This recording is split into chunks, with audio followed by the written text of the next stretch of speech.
Okay sir. ಓಕೆನಾ? ಹೇಳಿ sir, ತೊಂದರೆ ರಾಕೇಶ್ ಸ್ವಲ್ಪ ಜೋರಾಗಿ ಹೇಳಿ ಸರ್. ಜೋರಾಗಿ ಹೇಳಿ ಸರ್, ಮೈಕ್ ಇಲ್ವಲ್ಲ.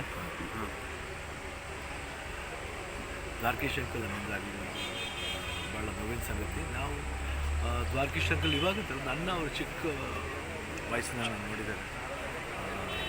ನಮ್ಮ ತಂದೆ ತಾಯಿ ಜೊತೆ ಒಡನಾಟ ಇರ್ಬೋದು, ಆಲ್ಮೋಸ್ಟ್ ಫ್ಯಾಮಿಲಿ ಜೊತೆ ಇದ್ದು.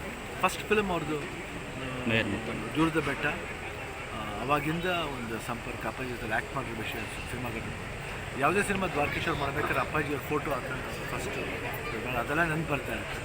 ಬಟ್ ಇವತ್ತು ಅವ್ರನ್ನ ಇಲ್ಲ ನೆನೆಸ್ಕೊಳ್ಳೋಕ್ಕೆ ಒಂದು ಭಾಳ ಕಷ್ಟವಾದ ಸಂಗತಿ. ಅವ್ರ ಮಕ್ಕಳು, ಮನೆಯವ್ರು ಇರ್ಬೋದು, ಎಲ್ಲರೂ ನಮಗೆ ಬಹಳ ಬೇಕಾದವರು, ಆತ್ಮೀಯರು. ನಾವು ಚಿಕ್ಕ ವಯಸ್ಸಿಂದ ಅವ್ರ ಮನೆಗೆಲ್ಲ ಹೋಗಿ ಆಟ ಆಡ್ತಾಯಿದ್ವಿ, ನಮ್ಮ ಮನೆಗೆ ಬಂದು ಆಟ ಆಡ್ತಾಯಿದ್ವಿ.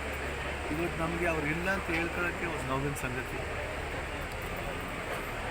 ಅವ್ರ ಆತ್ಮಕ್ಕೆ ಶಾಂತಿ ಸಿಗಲಿ. ಯಾವಾಗ ಅಷ್ಟೇ ಅವ್ರ ಮಕ್ಕಳ ಜೊತೆ ನಾವು ಇರ್ತೀವಿ.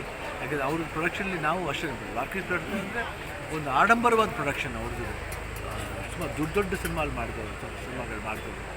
ಸೊ ಅದರಲ್ಲಿ ಆಯುಷ್ಮಾನ್ ಭವ ಅಂತ ಒಂದು ಸಿನಿಮಾ ನಾನು ಮಾಡಿದ್ದೆ ಅವ್ರ ಜೊತೆ.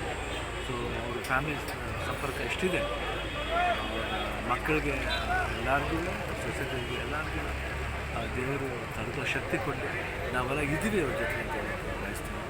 ಅವ್ರ ಆತ್ಮಶಾಂತಿ.